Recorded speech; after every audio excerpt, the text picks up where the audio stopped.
बात करते हैं बदलते मौसम के चलते फैले डेंगू, चिकनगुनिया और मलेरिया के बारे में। दरअसल बारिश के कारण लगातार डेंगू मलेरिया के केस बढ़ रहे हैं।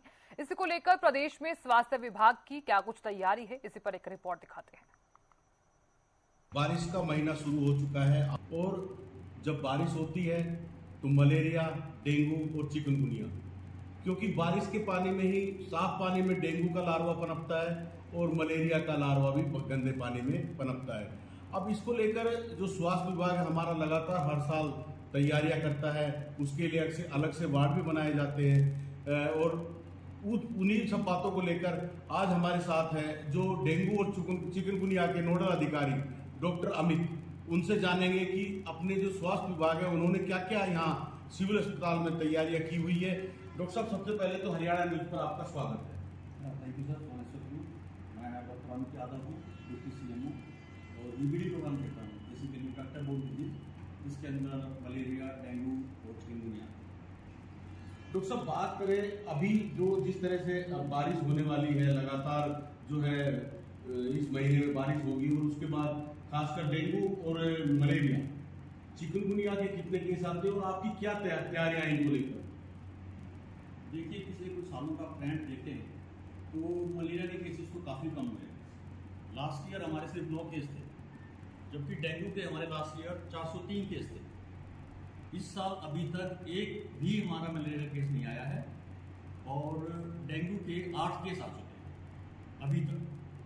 तो नंबर ऑफ केसेस, हालांकि अभी बारिश नहीं हुई है इसलिए कंट्रोल में है, और जैसे बारिश होती है तो फिर केसेस बढ़ने की संभावना रहती है।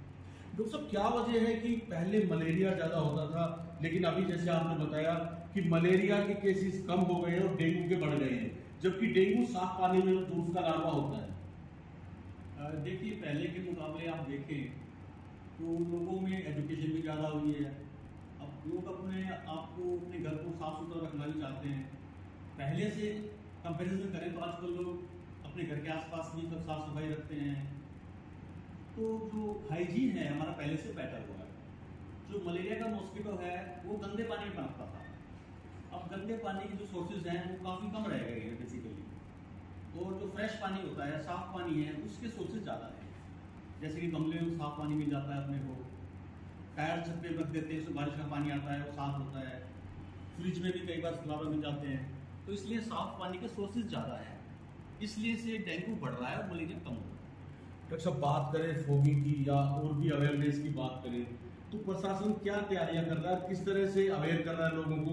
और बात फॉगिंग की करें तो क्या अभी तक शहर में फॉगिंग कराई गई है?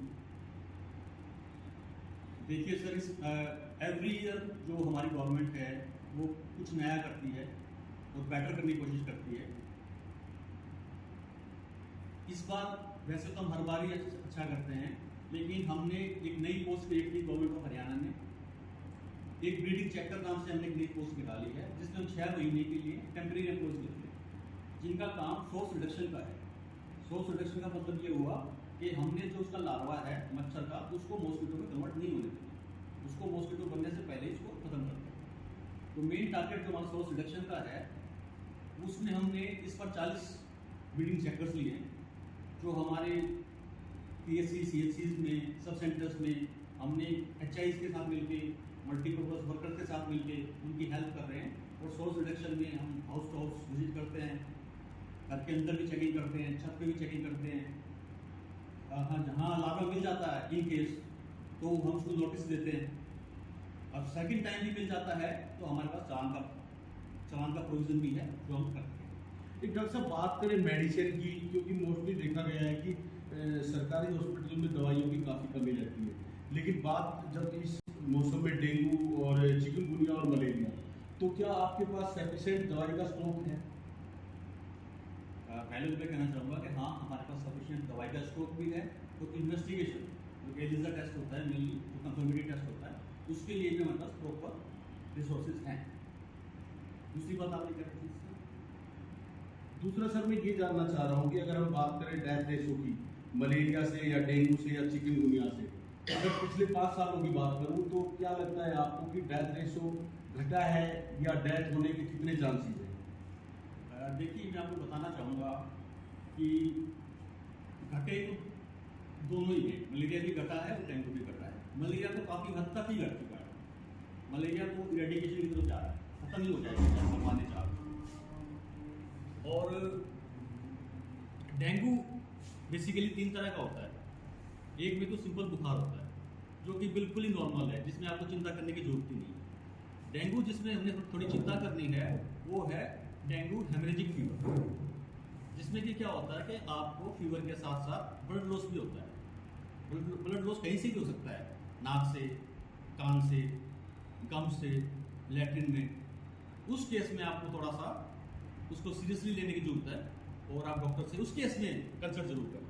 और जहाँ तक मेडिसिन की बात है, डेंगू जो नॉर्मल फीवर है उसमें जो नॉर्मल जो पैरासीटामोल जो बुखार की दवाई होती है या बॉडी एक है, इसमें सिंपल दवाई चलती हैं तो हमेशा हमारे पास अवेलेबल रहती है। एक डॉक्टर साहब, जब मरीज को किसी भी व्यक्ति को अगर डेंगू हो जाता है तो एक उसके अंदर एक दिमाग में और दिल में एक ये भावना आ जाती है कि तुझे डेंगू हुआ है और वो घबरा जाता है। तो आप क्या कहना चाहेंगे कि डेंगू में किस तरह से आप लोगों को अवेयर करना चाहेंगे? देखिए, मैं तो ये कहना चाहूँगा कि डेंगू से घबराने की कोई जरूरत ही नहीं है, टू वेरी फ्रैंक।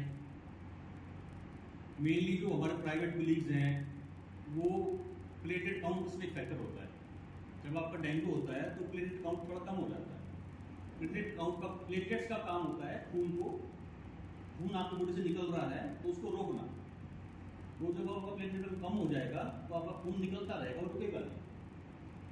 तो हमारा मानना ये है कि प्लेटलेट काउंट अगर आपका 50,000 से कम आता है तो आप थोड़ा सा सचेत रहें। जो WHO गाइडलाइंस हैं और मेरे अपने अकॉर्डिंग 50,000 से कम प्लेटलेट में चिंता की बात है, 50,000 से ऊपर प्लेटलेट्स हों तो कोई चिंता की बात नहीं है, वहाँ डॉक्टर से कंसल्ट करें।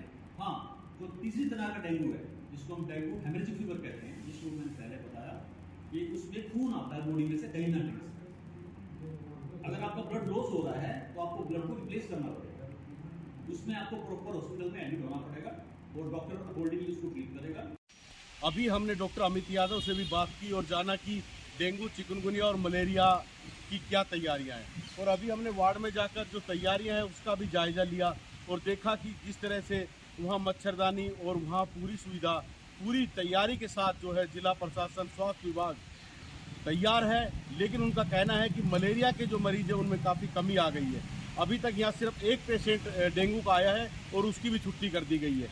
तो अभी हमने आपको दिखाया कि किस तरह से क्या क्या तैयारियां हैं। रेवाड़ी से हरियाणा न्यूज़ के लिए संजय कौशिक।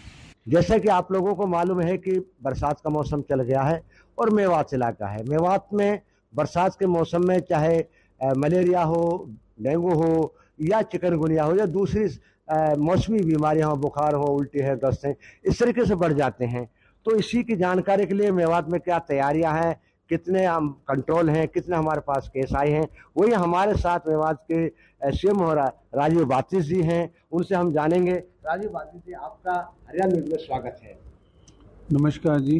सर, मैं आज ये जानना चाहूँगा कि क्योंकि मेवात में हमेशा मलेरिया के लिए बदनाम रहा है, बड़े केसेस निकले हैं, अगर 15-16 की बात करें तो काफ़ी मौतें भी हुई थी, तो इस बार क्या तैयारियां हैं, कितने केस हमारे निकले हैं, कितने हमारी सलाहें बनी हैं? पिछले 3-4 साल से हम एक स्ट्रेटजी बना के चल रहे हैं। हम जनवरी महीने से ही अपनी टीमों को हर घर में, हर गांव में लगा देते हैं। अभी इस समय हमारे पास 111 उप स्वास्थ्य केंद्र हैं, जिनमें 111 टीमें गाँव मेवात ज़िले के हर गाँव में, हर घर में जाके विजिट करती हैं और कोई भी बुखार का केस होता है उसकी स्लाइड बनाती हैं। तो अब तक कितने हम स्लाइड बना चुके हैं, कितने कर्मचारी, एक टीम में कितने सदस्य होते हैं? एक टीम में 2 सदस्य होते हैं और हमारा टारगेट जो है, हम एवरेज लेके चलते हैं कि आपकी 15.5 लाख पॉपुलेशन है तो हमारा टारगेट है 10% पॉपुलेशन की हम स्लाइड बनाते हैं। रैंडमली चेक करते हैं कि किस में बुखार है, और बुखार है तो मलेरिया है या डेंगू है, कुछ और है। तो हम अब तक 58,000 लोगों को टेस्ट कर चुके हैं, लेकिन अभी तक कोई भी मलेरिया का टेस्ट पॉजिटिव नहीं आया।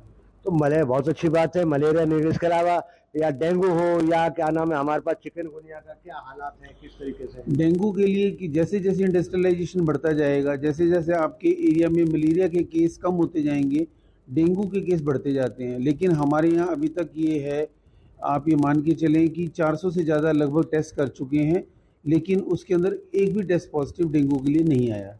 अच्छा, अगर माना जाए गत वर्ष के हम चिकनगुनिया देखें, मलेरिया देखें, डेंगू देखें, तो गत वर्ष से कितना उनका आंकड़ा सर आज कहाँ तक है? गत वर्ष हमारे पास मलेरिया के 5 केसेस आए थे, लेकिन अभी तक हमारे पास मलेरिया का कोई केस नहीं आया, क्योंकि भी बारिश का सीज़न चालू हुआ है। ये मान के चलते हैं हम सितंबर अक्टूबर तक बारिश के सीज़न में एक आध केस आ जाता है। लेकिन हम जो पिछली बार जो केसेस जिन गाँव में थे, हमारा ध्यान ज़्यादा उन पे है और उन्हीं के अंदर हम ज़्यादा इंटेंसिव एक्टिविटी करें ताकि दोबारा अब की बार केस ना आए। डॉक्टर बासिर साहब, ये खासतौर पे जो मलेरिया हो या डेंगू हो या चिकनगुनिया हो या अन्य या उल्टी दस्त हैं, ये किन कारणों से फैलती है, क्या कारण होते हैं? इसका कारण यही है कि आपका पानी इकट्ठा हो जाता है, जैसे कि कोई पानी की निकासी ना हो, प्रॉपर पानी की निकासी ना हो, या आप स्टेगनेंट वाटर है, जैसे कि आपने हौदी में पानी भर लिया और उसको 10-10 दिन तक यूज़ नहीं किया, तो उसके अंदर जो मच्छर है वो अंडे देता है, 15 दिन के अंदर अंदर उसके अंदर मच्छर तैयार हो जाता है। वो कारण है जिसके कारण मलेरिया फैलता है और जिसके कारण डेंगू फैलता है। अच्छा, एक बात आपने बड़ी शुरुआत में बताई है कि जो मलेरिया फैलता है वो ज़्यादातर जुलाई के बाद से ही शुरू होता है और आखिर तक चलता है, लेकिन आपने जो बताया कि हम जनवरी से ही यानी कि पहले तैयारी करते थे, कारण क्या माना जाए? कारण ये मानते किन पर तैयारी करते हैं? तैयारी हम ये रखते हैं कि जो केसेस हमारे पिछले 5 साल में पॉजिटिव आए थे, हम उनका फॉलोअप रखते हैं, उनकी स्लाइडें बनाते हैं। कई बार क्या होता है कि उनमें कुछ कैरियर केसेस होते हैं। कैरियर केस क्या बिना लक्षण के दूसरों को बीमारी ट्रांसफ़र कर सकता है, तो हम उन लोगों की जो पुराने सालों में पॉजिटिव केस आते हैं, हम उनकी हर 15 दिन में स्लाइड बनाते हैं, उनको चेक करते हैं कि कहीं वो कैरियर आगे स्प्रेड तो नहीं करा बीमारी को। अच्छा, इसमें 2 चीज़ें हैं, तो एक तो जनता के लिए क्या आप एडवाइस करना चाहेंगे, कैसे बचाया जा सकता है और क्या हमें सावधानियां बरतनी? जनता के लिए यही है कि अपने घर के आसपास पानी न इकट्ठा होने दें, कहीं कूड़े का ढेर ना होने दें, क्योंकि कूड़े के ढेर में और जहाँ अगर गंदा पानी इकट्ठा हो जाएगा तो वहाँ पे मच्छर पनपने के चांसेस हैं। अगर आप पानी स्टोर करते हैं, मान लीजिए कि टैंकर से मंगाते हैं, हौदी में रखते हैं, तो उसको ज़्यादा दिन ना रखें। और कूलर अगर आप अपने घर में कूलर इस्तेमाल करते हैं तो हर हफ्ते 1 दिन उसको ड्राई डे रखें। संडे के दिन आप कूलर को साफ़ करें, अच्छी तरह रगड़ के उसको खाली छोड़ दें, उसमें पानी ना भरें। तो डॉक्टर साहब, मेवात में हमेशा चाहे लैब टेक्नीशियन हो, चाहे फार्मासिस्ट हो, चाहे MPHW हो, चाहे डॉक्टर्स हो, बड़ी भारी कमी रहती है। अब क्या हालात है, किस तरीके से हम लोग? अभी फ़िलहाल पिछले 5 साल से कोई इतनी भारी कमी नहीं है। अगर हम दूसरे ज़िलों से कंपेयर करें, जींद है, दूसरे डिस्ट्रिक्ट हैं जहाँ पे डॉक्टरों की बहुत शॉर्टेज है।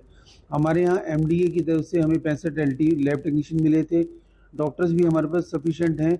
हमारे पास पूरे मेवात में 115 सीटों के सिर्फ 12 पोस्टें डॉक्टर्स की खाली हैं। फुल बारी फुल। ये थे डॉक्टर बासिर साहब, और खासतौर पे बड़ी खुशी की बात है कि केवल जो 112 में से 15 में से 12 डॉक्टर की टीम खाली है, और वही उन्होंने लोगों से अपील की है कि मौसम जो आ रहा है उसमें सावधानी, सफाई की खासतौर पर सावधानी बरतें, क्योंकि मलेरिया, डेंगू है और या चिकनगुनिया है, ये बीमारी जो फैलती है ज़्यादातर गंदगी की वजह से फैलते हैं। जैसे हरियाणा न्यूज़